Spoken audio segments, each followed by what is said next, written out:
ഓം നമോ ഭഗവതേ വാസുദേവായ. ഓം നമോ ഭഗവതേ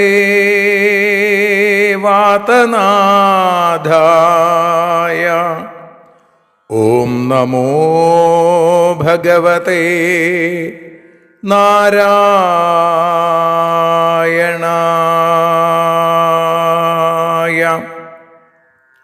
ഏവർക്കും നാരായണീയ മധുരം ആസ്വദിക്കാൻ ഒരിക്കൽ കൂടി സ്വാഗതം.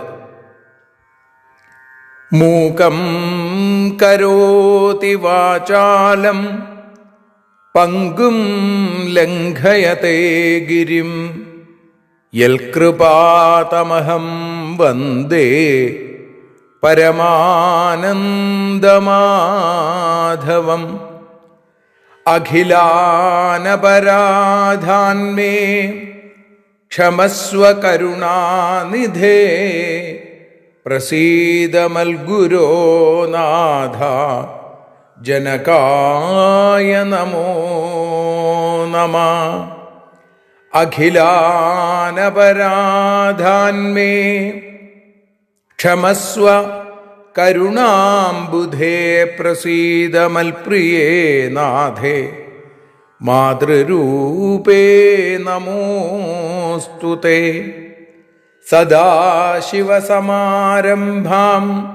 ശങ്കരാചാര്യമധ്യമാം അസ്മദാചാര്യപര്യന്താം വന്ദേ ഗുരുപരമ്പരാം.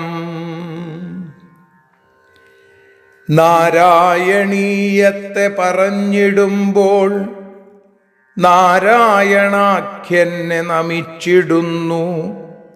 നാരായണൻ വായുപുരത്തിലീശൻ നാവിൽ നിറഞ്ഞെന്നെ തുണച്ചിടേണേ. മോക്ഷക്കടൽ ഭാഗവതം പ്രസിദ്ധം മെല്ലെ കടഞ്ഞു നവനീതമഹോ ലഭിച്ചു. മന്നിൽ നരന്നു ഹരിഭക്തി ലഭിക്കുവാനായി മേൽപുത്തൂരേക്ക് സദയം ശുഭ സ്തോത്രകാവ്യം.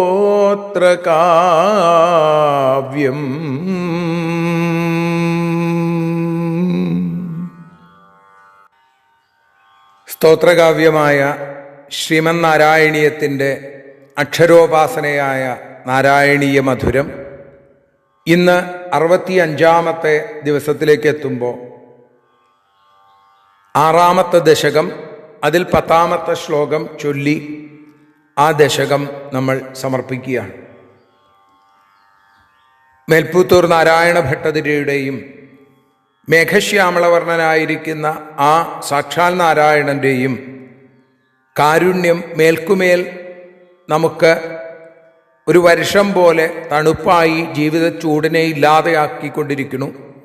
അതുകൊണ്ടാണ് കഴിഞ്ഞ 64 ദിവസങ്ങളിലും നിർവിഘ്നം ഇത് ഭഗവത് പാദങ്ങളിൽ സമർപ്പിക്കാൻ നമുക്ക് സാധിച്ചത്. ആ കാരുണ്യത്തിനു മുമ്പിൽ വീണ്ടും വീണ്ടും ശിരസ് കുനിച്ചുകൊണ്ട് ഈ 6-ാമത്തെ ദശകത്തിലെ സമർപ്പണ ശ്ലോകം 10-ാമത്തെ ശ്ലോകം ചൊല്ലി സമർപ്പിക്കുകയാണ്.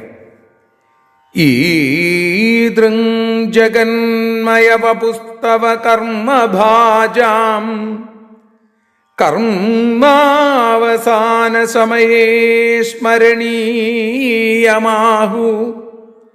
തസ്യാന്തരാത്മവപുഷേ വിമലാത്മനേ തേ വാതാലയാധിപ നമോസ്തു നിരുന്ധിരോഗാൻ.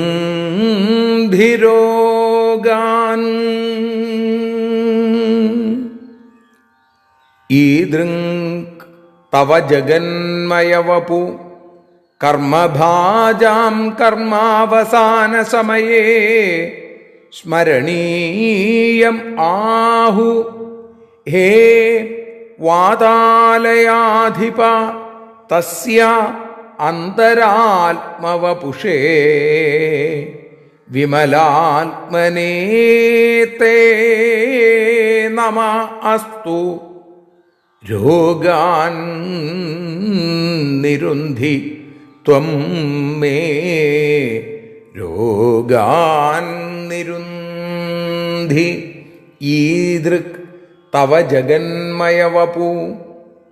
ഇങ്ങനെയെല്ലാം ഇരിക്കുന്ന അവിടുത്തെ ഗുരുവായൂരപ്പ ആ വിശ്വരൂപ സ്വരൂപം അല്ലെങ്കിൽ ആ വിരാട് സ്വരൂപം കർമ്മഭാജാം കർമാവസാന സമയേ, കർമ്മത്തെ ആശ്രയിക്കുന്ന ആളുകൾക്ക് കർമ്മഭാജാം കർമാവസാന സമയേ, ആ കർമ്മത്തിൻ്റെ അവസാന സമയത്ത് ഒടുവിൽ ധ്യാനിക്കേണ്ടതാണ് എന്ന് ആഹു പറയുന്നു. ആര് പറയുന്നു? അറിവുള്ള ആളുകൾ പറയും. ഹേ വാതാലയാധിപ, അല്ലയോ ഗുരുവായൂരപ്പ, തസ്യ അന്തരാത്മവപുഷേ, ആ വിരാട് ശരീരത്തിൻ്റെ അന്തര്യാമി രൂപനായിരിക്കുന്ന നിർമ്മലനായ അവിടുത്തേക്ക് വിമലാത്മനേത്തെ നമ അസ്തു, അവിടുത്തേക്ക് നമസ്കാരം. ത്വം മേ രോഗാൻ നിരുന്ധി, അവിടുന്ന് എൻ്റെ രോഗങ്ങളെ നീക്കി അനുഗ്രഹിക്കണേ. വിശ്വരൂപം ഭഗവതോ ധ്യായേത് പരമമംഗളം യാത്രാകാലേ ജപേ ഹോമേ ആപത്കാലേ വിശേഷത എന്നാണ്. ഭഗവാന്റെ ഈ പരമമംഗളമായിരിക്കുന്ന വിശ്വരൂപത്തെ ധ്യാനിക്കുക. എപ്പോ? യാത്രാകാലേ, യാത്രയുടെ സമയത്ത്, ജപത്തിൻ്റെ സമയത്ത്, ഹോമത്തിൻ്റെ സമയത്ത്, ആപത്കാലേ വിശേഷത എന്നാണ്. ഏത് കർമ്മത്തിൻ്റെയും അവസാനത്തിൽ വേണം എന്നാണ് ഇപ്പോൾ പറഞ്ഞത്. കർമാവസാന സമയേ, ഇവിടെ ആദിമധ്യാന്തങ്ങളിൽ വിശ്വരൂപസ്മരണം ഉത്തമമാണ്. എന്താണ് കർമാവസാനം എന്ന് പറയുന്നത്? കർമ്മങ്ങളെല്ലാം ഒടുങ്ങി നിൻ പാദത്തിൽ ചെന്നു ചേരാനായി കണ്ണാ തുണയ്ക്കണേ എന്നാണ്. കർമാവസാനം മരണം തന്നെയാണ്. അപ്പോൾ മരണസമയത്ത് ഭഗവൽ സ്മരണയുണ്ടാവുക അല്ലേ? ജന്മലാഭ പരപുംസാം അന്തേ നാരായണ സ്മൃതി എന്ന് ഭാഗവതം ദ്വിതീയ സ്കന്ധത്തിൽ ആദ്യത്തെ അധ്യായത്തിൽ ശ്രീശുകൻ പരീക്ഷത്തിന് പറഞ്ഞു കൊടുക്കുന്നുണ്ട്. അപ്പം അതുപോലെ തന്നെ ഈ കർമാവസാന ശബ്ദം ഇത് മരണത്തെയാണ് കാണിക്കുന്നത്. മരണസമയത്ത്, ഈ ദേഹം വിട്ടുപോകുന്ന സമയത്ത് ആ ദേവദേവനായിരിക്കുന്ന ഭഗവാനെ സ്മരിക്കണം എന്ന് പറഞ്ഞ് ആ ദശകം അവിടെ നിർത്തുകയാണ്. ഇനി നമുക്ക് അതിൻ്റെ ശ്രീഹരിയ പരിഭാഷ.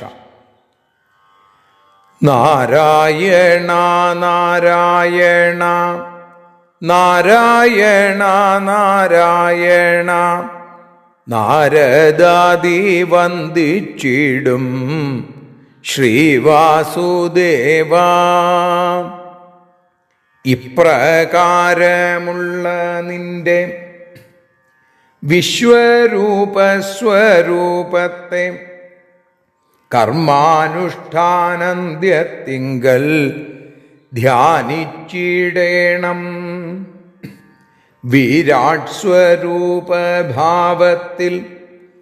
അന്തര്യാമിയായിടുന്ന ഗുരുവായൂരപ്പായൻ്റെ രോഗം മാറ്റണേ.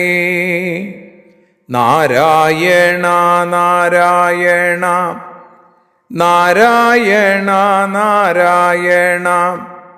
നാരായണ നാരായണ നാരായണ ശ്രീവാസുദേവ.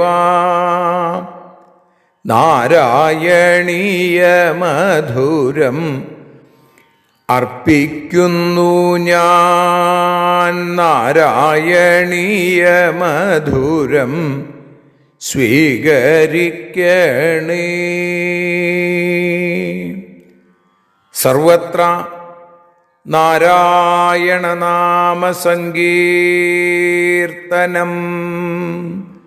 നാരായണ നാരായണ നാരായണ.